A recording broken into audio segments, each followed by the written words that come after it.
Good evening, President Carley. Good evening, members. Our mystery speaker tonight has a long background with our club. He's been a member of the club for about 18 years. He's actually been past president 4 times, which is a fantastic effort. He's also a Sapphire Paul Harris Fellow. He also holds the award for the Nolan Secundus Award. He is also a past district committee member for the exchange student program. I say past.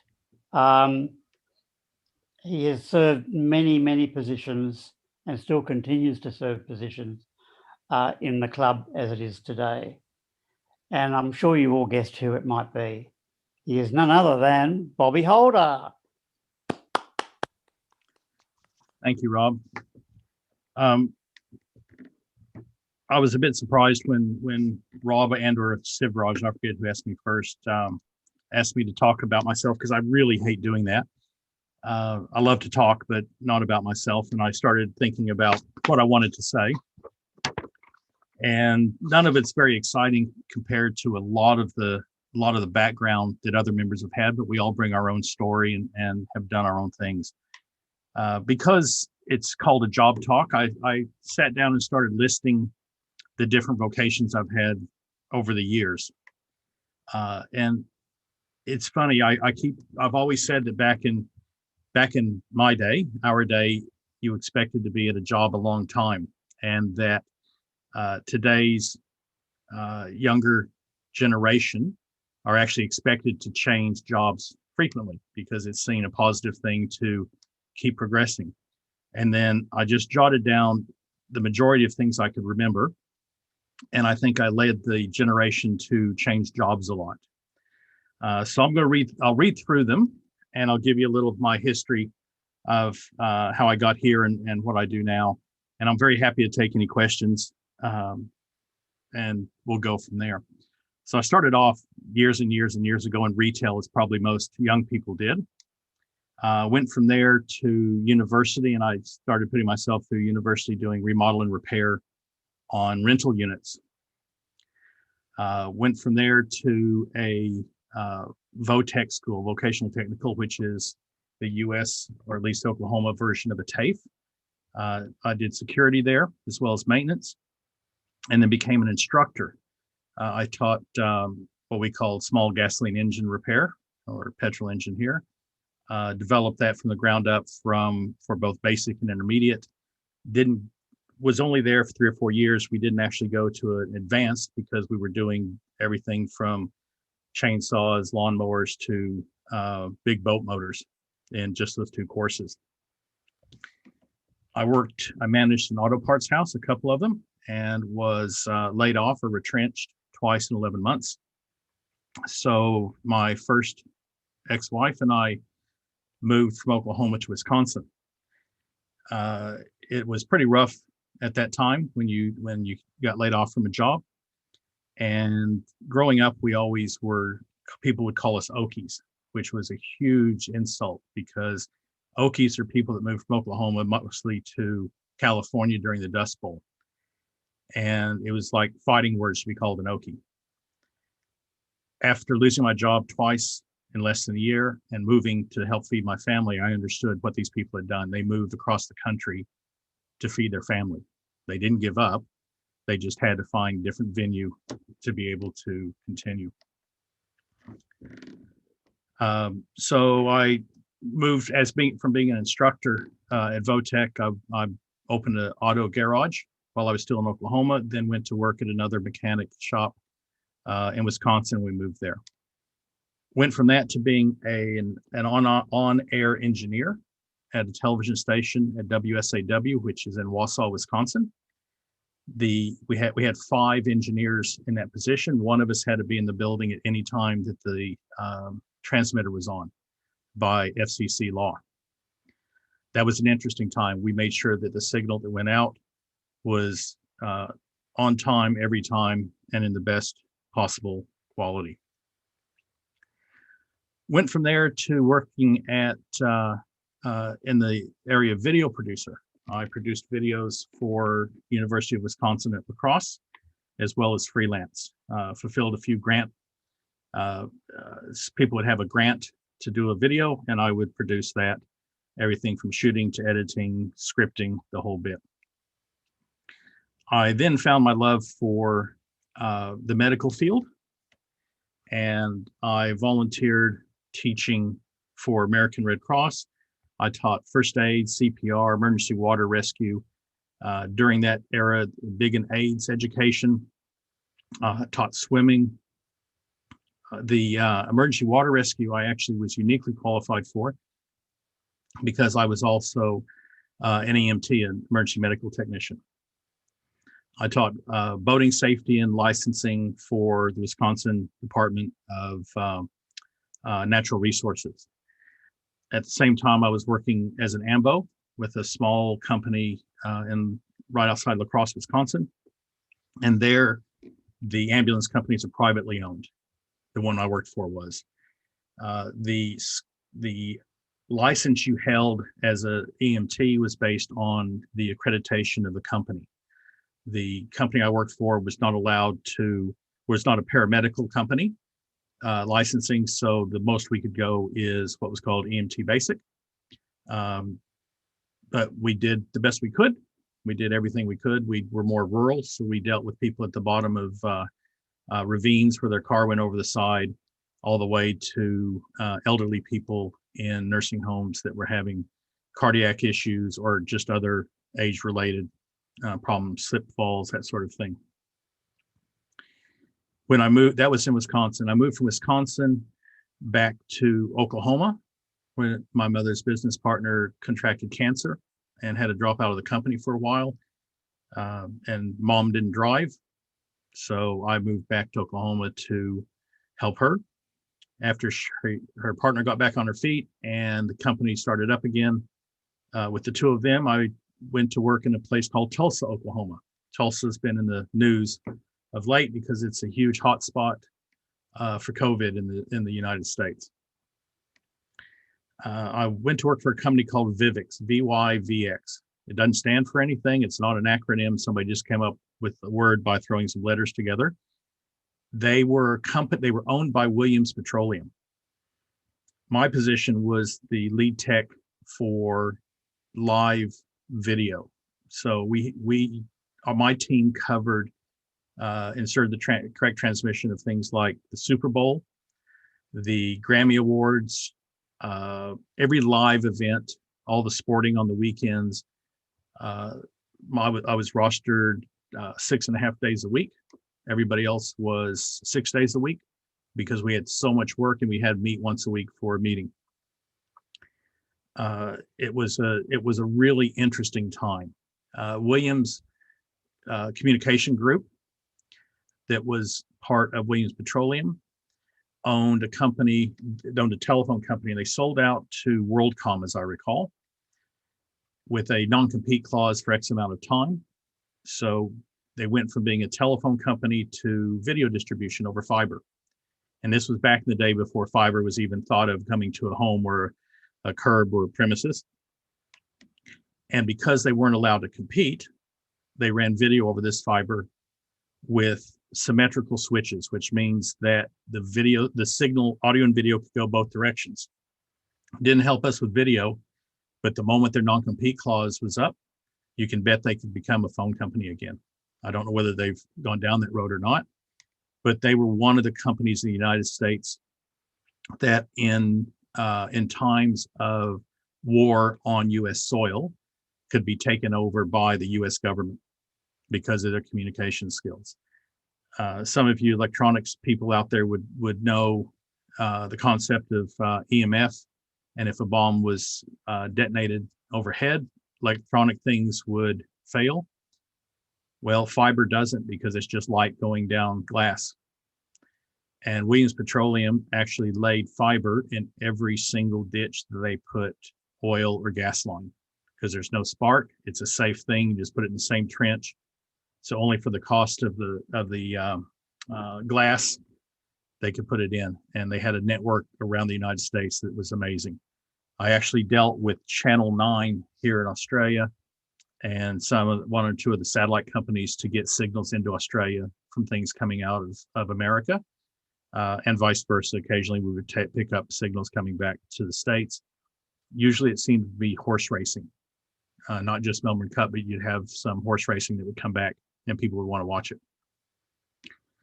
So I took the job in Tulsa, didn't want it, didn't like Tulsa, street full of one-way streets that I remembered from being a kid. So I went in, interviewed for the job. As you know, I have an earring. They didn't like that, so I made sure to keep that prominent. I demanded twice my normal yearly rate or hourly rate, and I'll be damned if they didn't give me the job. So I stayed there for a little over a year. And during all this time when I was in Wisconsin, all the way through to then, I was developing a relationship with the lovely Maddie, who is here in Australia. So I moved here because it was cheaper than continuing to pay long distance phone calls. Telstra was expensive. My boss at, or actually my boss's boss at Vivix called me in the office and said, "Are you ringing Australia from the office?" And I said, "Oh God, no, of course not." He said, "Well, you should. It costs 1 cent a minute as part of their agreement with the sale of the business." So I would call it my 2IC. He'd patch to the calls to here, and I'd have just leave the phone open for 1 cent a minute. Who cared? It apparently, after I left, that terminated, and all the people that used to call me from the States to here quit doing it because somebody ran into the control room, bill in hand, shaking it, saying, "Who the hell's ringing Australia? It's costing us a fortune." So at some point, that contra deal expired. I moved here September 28th, 1998. I gave myself a month to get used to the time zone and a month to look for a job. That lasted about 3 weeks, and I was hired with Sydney Olympic Broadcasting Organization for the Olympics. And I shortly thereafter became their IT manager. The whole concept of IT and the host broadcaster came about after the experience that the host broadcaster had in Atlanta. So they decided to take it in-house. So I did that for a couple of years until I was actually the last person out of the building, as IT is, because everybody needs a computer right up until they don't exist anymore. So in the middle of November, I left SOBO of 2000 after the games. Couldn't find a job here to save my life. Everything in IT goes through recruiters, and they all said, "Oh, everybody used to work for the Olympics," and they couldn't prove it one way or another, so they discounted that. Or they would say, "You want too much money," or "You would want too much money or you'll leave." And I said, "I'm trying to feed my family. Don't discount me." Never worked. So I started my own company, Webspun Proprietary Limited, and later started trading as TechTernatives for technology alternatives. Since then, I've done a lot of programming. I'm an inventor, as they say. I actually am co-author of a patent that's out there on the books now, and have most recently started pursuing being a funeral celebrant, which I really enjoy. The first funeral I did, woe to go, a lot of you attended, was for Greg Timewell. Since then, and very recently, I have formed a company that I'm partner in called Streamed Funerals Proprietary Limited. We're trading under as Home Streamed Funerals, and what we're going to, our focus is to stream funerals to overseas as well as local. Currently, the New South Wales restrictions are still at 50, I believe, for a funeral. Though I did hear today it may have opened up to 100. I haven't seen it in print yet, but still people can't travel. So we're streaming funerals from anywhere. The last one we did was out of Cairns, I believe, that went to, as far as I know, as far as overseas. So it seems to have legs, and hopefully it will continue. I am a dual citizen in Australia.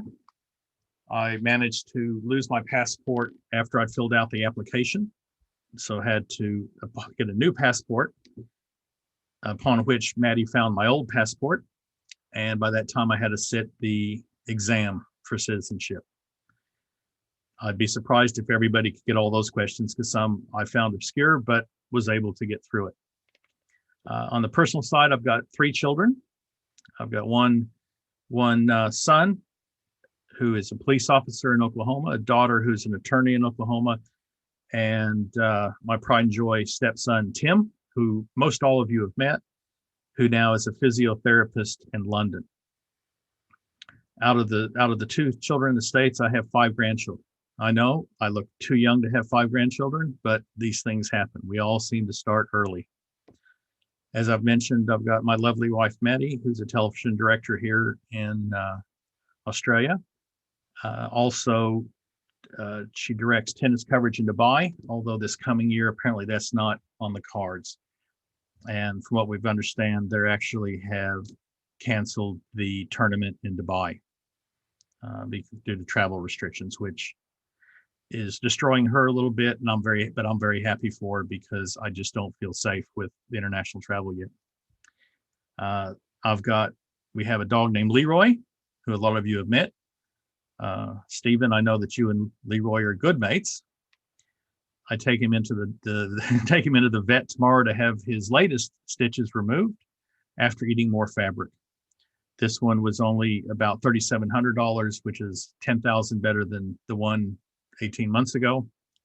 But if you need anything eaten, he'll do it. I joined Rotary actually because I was looking for business connections to build my business. And I didn't know a lot about Rotary, but I'd heard it was a business networking organization. So Maddie went to Rotary.org and put in my name as an expression of interest. I don't know whether they take expressions of interest now, because their website is down most of the time. And I had a phone call within 24 hours from Harold Sharp, and turned me on to 2 different clubs to visit. So I joined Rotary for work, and I stayed for most of you people out there, because I really have made some of my best friends ever in this club. I obviously enjoy volunteering. I've done that for years, as I mentioned, with Red Cross, etc., women's shelters in different countries. So it sort of fits something I feel I need to do to give back to the community. But the fellowship and friendship has just been extraordinarily good, from basically all the people on the screen here, and some that are no longer with us. Rob Caldwell says, can we hear more about your naturalization service held through Rotary and my motorcycle interest? Well, I became a citizen, and I unfortunately actually don't remember the year. I'd have to go back and look, but I was, Judy Hopwood was our local member, and was given special dispensation by the federal, I guess, the Department of Immigration, to perform my citizenship ceremony. She had to give me a plant, which had to be alive, and she was away for the 3 weeks before that. So she left it with her family and said, if this dies, Bobby can't become a citizen, so you have to look after it. And we held it at Craig's changeover, as I recall, Craig Fretwell's changeover, on the 4th of July. So as you know, from the States, that's Independence Day. And I can't think of anything more special about independence than being able to take on citizenship in a different country. The US does not recognize my Australian citizenship. They're of the attitude, well, just tell us you like us best and we will look the other way. Australia does accept me, recognize me as a dual citizen. I've kept my US citizenship because I need to get back. Until COVID, I might have needed to get back in a hurry. I did when my mother was sick, and I've got other family there that unfortunately I probably won't see again, because her prognosis is not going to last her out through when we can travel again. But I've kept it because of needing that access. The downside of that is I have to file a tax return in both countries, and anything over a certain amount that I earn, I pay tax in both countries. And if you do the math, I'd lose about 80% of that amount. So I don't That's why I have to work for my company only. I contract everything I do and make money that way. And as far as my motorcycle interest, Rob, it's become I still really enjoy doing it, but I've become a very fair weather rider. I have no need to ride in the rain or the hot sun. A friend and I were supposed to do a big motorcycle rally in Sturgis in the States, where they have up to 1 million riders come in. We couldn't make it happen for a couple of years. We were going to do it this year. COVID hit. Now, North Dakota and South Dakota have both become hotspots, and I think largely due to bringing in 750,000 motorcycle riders from around the country. I will do it, just not for the next few years. But I quite enjoy riding. But once again, it's a time thing. So Jeff said, Greg and I worked for William Brothers on the pipeline from South Australia to Sydney. So is that Williams Brothers the same as the Williams Petroleum, Jeff, you're saying? They're an interesting company. They always treated, as far as I know, they always treated their employees well. They were very forward thinking. As I say, they put fiber optics in every ditch they dug because it was safe, which meant they had a network second to none all over the United States. That's pretty much me. Not very exciting. A lot of fingers in a lot of different pies over the years. I kind of wish I'd stayed in emergency medicine as an AMBO when I moved here, but I read the website for, I guess it must be an Ambulance New South Wales, and it said they could send you anywhere. No, it could have sent me anywhere in New South Wales. And I just moved here to be with somebody. And I thought, well, I can't do that. And probably I read it wrong. What it probably was saying is once you're in the service, you can go anywhere in New South Wales. And I read it as they could just make me, pull up tent stakes and go. There's a whole language difference between the states and here. I don't care what anybody says. Gail, with dual citizenship, can you cast a vote in the upcoming election? I do not believe so. I thought that I could as a citizen. However, when I was in the States last, which is now a year and a bit ago, I checked into it with an attorney who said that the voting is done by state residents. And because I don't have a residence in any state, I don't know how I could do it. I own a house in the States, in Oklahoma, hopefully not for much longer, but it's actually not a residence. And I don't want to do anything the wrong way, especially to add any fuel to the fire of voter fraud, which is being championed right now. That's me. If there's any other questions, I'm very happy to, looks like Stephen, are you typing something? He must be reading because his lips are moving. So that's back to you, Kylie. If any more questions come in, I'm very happy. Oh, Stephen, Bobby, please tell us about Leroy's current drama. So Maddie came home with some new clothes. Walked downstairs, threw them on the bed because somebody was knocking on the door.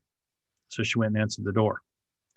By the time she'd gotten back up to the bedroom, Leroy had decided to consume them. And like last time, which was the really big one that took him to Neves, the North Shore emergency vet, part of it was in his stomach, part of it was in his bowel, which means they have to go in and go into the stomach and go into the bowel, cut the fabric and take them out in both different places. He's just an absolute knobhead. He's the most loving creature on the planet, but he just will not stop. And why he eats clothes is beyond me. And these were new. They didn't even smell like a human being. They were just clothes. But he's for sale. Matter of fact, he's probably free to get home, Stephen.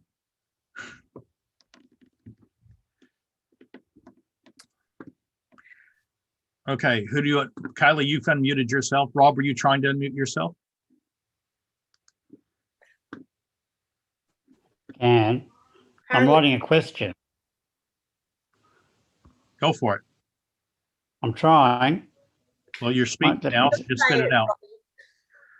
Leroy. Hang on, Leroy. Okay. I was going to say Leroy. Oh yeah, he's for sale. No, I probably misspoke. I'll just give them away.